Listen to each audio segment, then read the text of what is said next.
everyone, this is Sid here and welcome back to another video. Basically, this month is the month of June, and if you know anything about the society as of today, June is Pride Month. Basically, if you do not know what Pride Month is, because honestly, even though I knew what LGBTQ was, I didn't know what Pride Month was for a long time, so I can understand that. Basically, Pride Month is just a month where LGBTQ people, it's like their month to shine, you know? It's like their little spotlight, like how there's Black History Month in February and Women's History Month in March, where like obviously we love and appreciate these people like all year round, you know? But especially during that month, they just like take the stage, you know?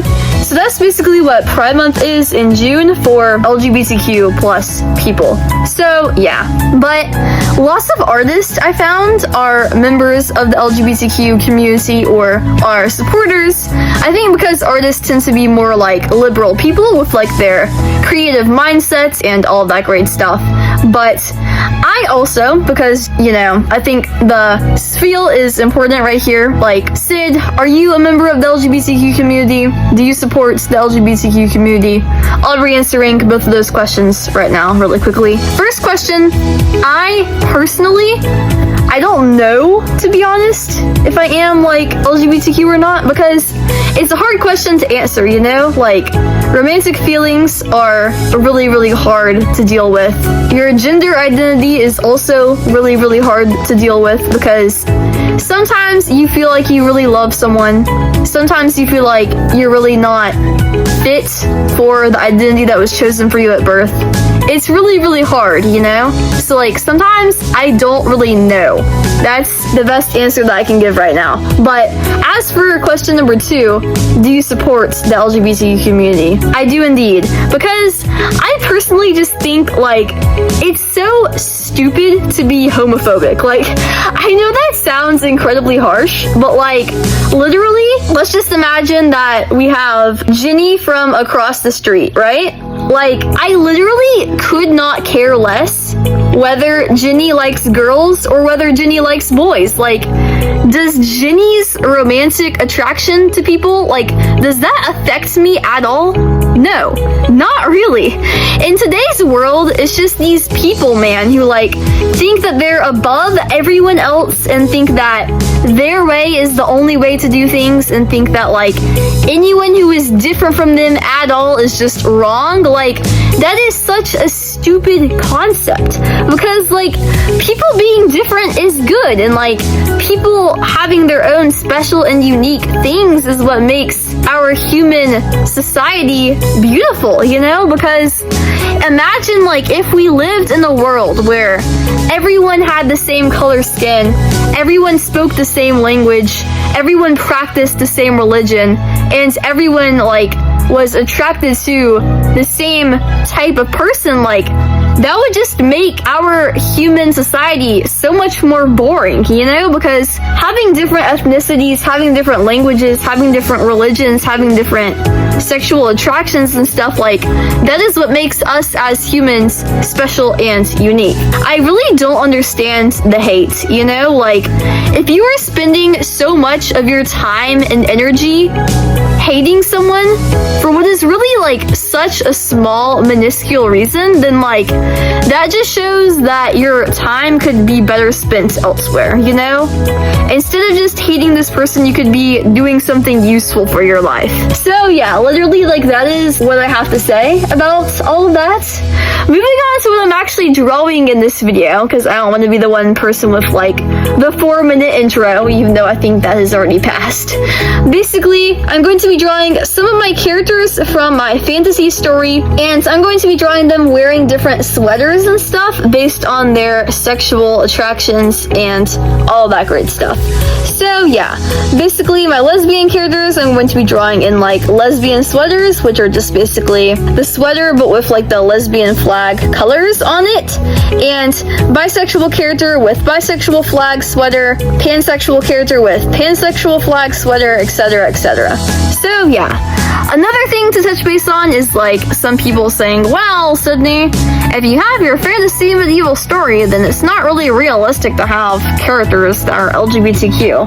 I say F that, because the whole point of having a fantasy story is that it's not supposed to be realistic, because, I mean, it's fantasy, right? And it can be however you want, and also, even if you have it in a medieval setting, that doesn't necessarily mean that it has to be a certain way, because, I mean, even though there has been like a rise in the LGBTQ community over the course of the past few years, like, it has always existed, you know? Since like Renaissance times, medieval times, even like as far back as like ancient Greeks and Romans, like, there have always been traces of LGBTQ in history. So just do your research and you'll find that like it is not a new thing. Like, it has existed for like hundreds of thousands of years. So yeah.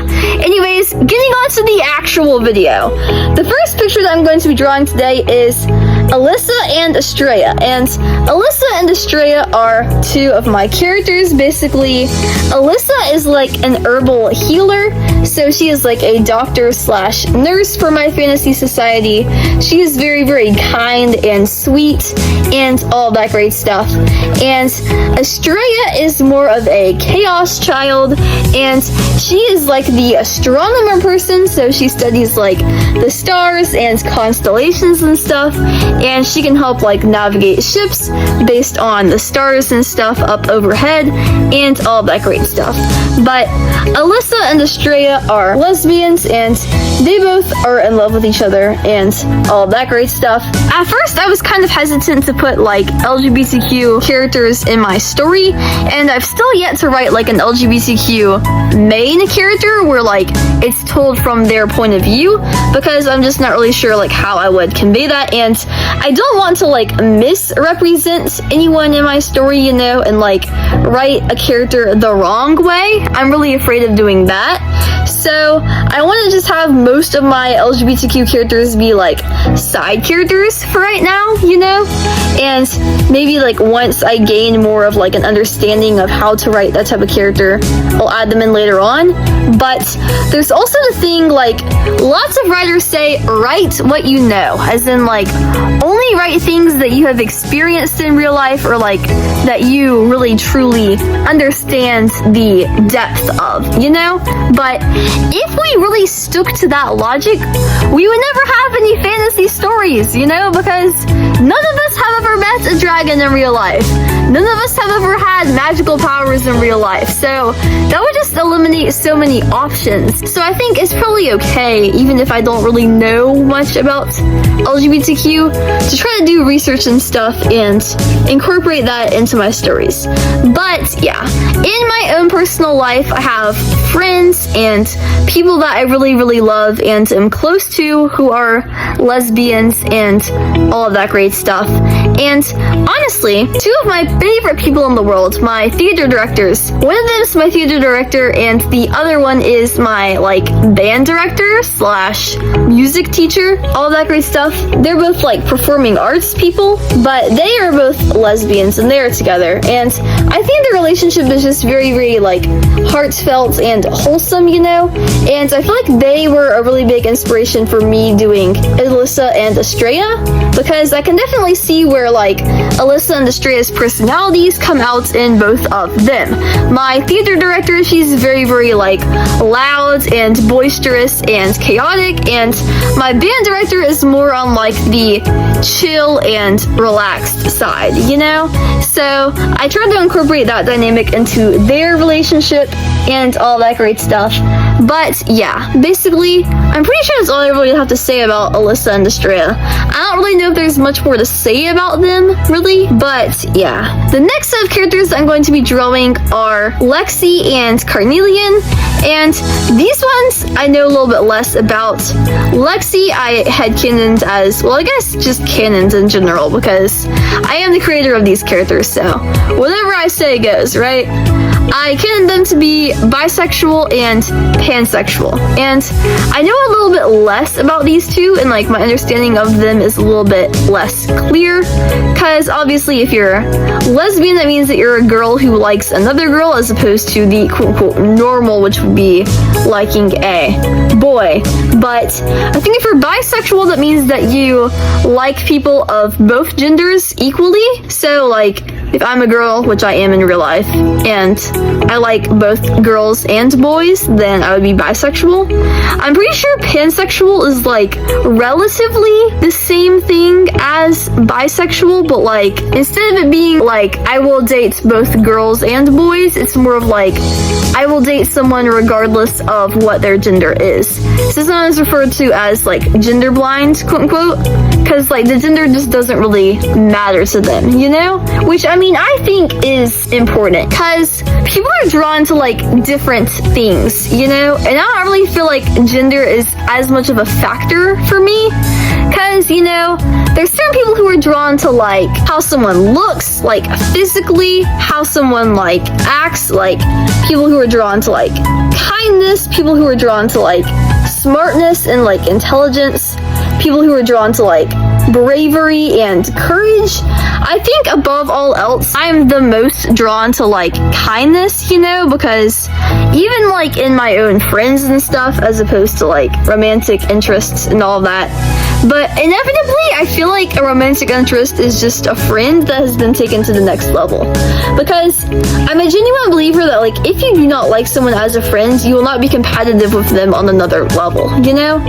That's why like enemies to lovers always feel so unrealistic to me, because most of the time they just skip over the friends phase, and I'm like, how did these people go from like hating each other and like absolutely despising them to being like in love? It just doesn't really make any sense to me. But anyways, with my friends, especially in real life, like I don't really care about what they look like as much. I just care about like, are they a kind person deep down, you know?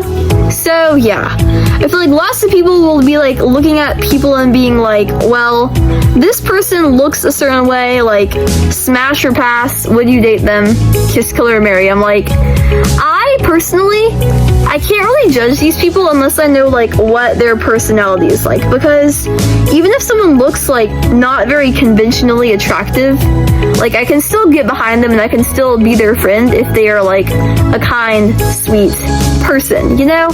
Especially since like I feel like I am not conventionally attractive, so I would be hypocritical if I was judging people based on their looks. So yeah, but anyways, Carnelian in my story, he is more drawn to like money and societal status, you know? And Lexi is more sort of drawn to like honor and bravery and courage and all of that. But yeah, I think it's a really important thing to consider when developing your characters, like what is your character most attracted to in a friend and in a love interest, you know? Because obviously different people will have different answers to that question, and what their answer is will tell you a lot about how their character is deep down on the inside, you know? So yeah, the next character that we're going to be drawing is Ravennah, and Ravennah is a little bit different because where most of the characters on this list and most of the people in the LGBTQ community are concerned about like, who do I like? Ravennah and people who are similar to her are more concerned about like, I do not like people very, very much in terms of like sexual attraction. So yeah, basically I had canon Ravennah as being like asexual, or ace as they are sometimes called, and basically I think an asexual person is just someone who like does not have any sexual attraction towards other people, which like I sometimes feel as well. I feel like I feel all of these things sometimes. It's just really, really hard to decide like which category I fall the best into, you know? Because I mean I can relate to all of them on at least some sort of level. But Ravennah, of course, she had a boyfriend at first. His name was Ash, and she loved him really, really deeply in terms of like physical appearance and also in terms of like personality. But Ash became a supervillain, and he started treating her not very well, sort of like abusing her and all that great stuff. That isn't actually great, that's terrible. But anyways, that's what he was doing. And I looked it up just to be sure, just to clarify that it was like a valid thing and that I wasn't just like coming up with this. I think you can like become an asexual person after having been like romantically attracted to someone previously as a result of like experiencing heavy amounts of pain and trauma. So yeah, I feel like Ravennah's the type of person who like, she was possibly interested in people like earlier in her life, prior to experiencing all this pain and trauma, but after experiencing that, because such a huge event in your life does have a heavy impact on you, you know? I feel like after having been abused by Ash, she'd just be like, I think I'm gonna like stay on the down low, just like take a chill pill for a moment and not really engage in any relationships like moving onwards, you know? And I feel like this is the right thing for some people, because if you take like Sunny from Wings of Fire, you know? She's a good example because I feel like lots of people in my audience read Wings of Fire and everyone feels the need to be like, oh, well, Sunny is such a sweet person. She's like an absolute cinnamon roll. She definitely deserves to find her special someone. And like, while that is true to a degree, to some extent, you know, I feel like at the same time, if Sunny has like family members and people that she is close to and friends who are there to encourage her and support her, then like, that should be enough for her, you know? And yeah, so I feel like Ravennah's that type of person who like, even though she doesn't have a love interest at this point, she still has Chro, who is like an amazing older brother, and she has all these friends to like help her and support her and encourage her, you know? So yeah, I feel like even if she doesn't end up with a guy per se, or a romantic partner of any gender identity, I think she's okay because she has a loving community and support group built around her, you know? So yeah. Then the last one that I did for this video, which I don't really know if like this counts as a part of LGBTQ or not. I just know it's not like normal or like traditional of any sense, you know? The normal thing to do is to have one romantic partner and to have that person be the opposite gender of you, you know? But I personally believe in like, I think it's okay to possibly have more than one romantic interest if like everyone agrees, which I looked it up and this is called like polyamorous relationship. Basically, this is one of the big things in my story because there's like a love triangle between Chro, who is one of my main characters, Destiny, who is one of my main characters, and then Nautica, who is a side character. Basically, what happens in my story, I'll explain to you very briefly, and as short of a way as possible, is Destiny and Chro are like together like as a couple, you know? They're in love and all that great stuff. But they don't really get to spend that much time together before Destiny tragically passes away in battle, you know? So Chro is still like very deeply emotionally attached to Destiny, you know?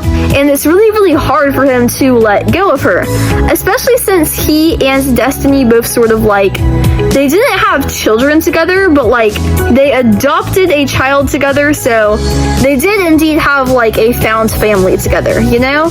And since the child of their found family is still there, he's sort of like a single dad, so that's really, really hard on him, you know? So later throughout the story, he does get like a second girl whose name is Nautica, who is Sailor Girl. I literally like, I am so close to publishing my video about Sailor Girl and her friends, but I haven't gotten there yet because there's just so many videos that I have to post.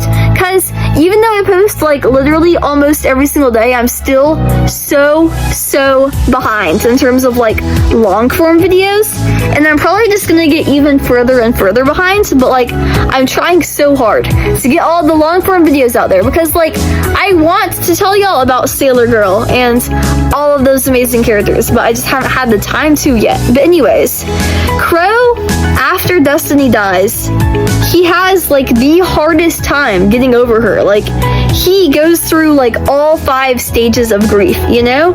But his friends, and especially Sailor Girl, whose name is Nautica, try to help them through that grief, you know? And through them like interacting with each other and spending time together and trying to help each other, Chro does fall in love with Nautica, and Nautica does fall in love with Chro. But at the same time, Chro is still very much so like in love with Destiny, you know? And Destiny still like exists on another plane of reality, because she does visit Chro sometimes like as a ghost in his dreams and stuff, and all of that. So I feel like instead of them being like anything else, they're just sort of like a polyamorous ship, you know? A throuple, as we would like to say. Ray said she was not a huge fan of this idea, but I hope that maybe like as I explained it, it made more sense to you, you know? Because I feel like under certain circumstances, it can be kind of strange and weird, but then like under the right circumstances, it can really work, you know, and make the story better and more emotionally layered and all that great stuff. But yeah, anyways, that's pretty much it for this video. I hope you all guys all had an amazing time watching it, and if you did, please make sure to like and subscribe, because those helps me out so much when you do, and I really appreciate it. It helps to boost my YouTube channel into the algorithm so that more people like you can see my videos, and it helps you to stay tuned and get notified every single time that I post a new video and all of that great stuff. So yeah, it'll help you to get an instant notification every single time that I post a new video, which is very often, because I, unlike most other YouTubers, upload videos very frequently. I upload multiple long form videos every single week, and I upload multiple short form videos every single day. So yeah, no matter what, I can almost guarantee that you always have something fun and interesting to watch, and you will never be bored. But yeah, if you want to support me even further on my artistic journey, then please click the links in the description box down below. Those will take you to my other social media accounts, like my Instagram account, Pinterest account, Roblox account, NaNoWriMo account, Unveil account, and Artfight account. I have all of those linked down below.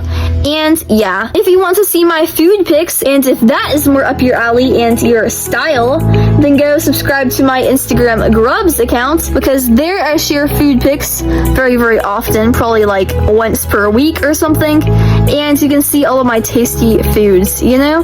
So yeah, but anyways, I hope you all guys all have an amazing rest of your day, and happy Pride Month, especially if you are a member of the LGBTQ community. But either way, I hope that if you are an LGBTQ person, you feel safe and loved during this time. I know there is lots of like hate, so I don't want you to feel hate. I want you to know that like I love you even if no one else does, and I appreciate you for being your special and unique self. And yeah, I will be here to support you and encourage you if you need it. I'll see you later, and eat more waffles, and peace out, Girl Scout.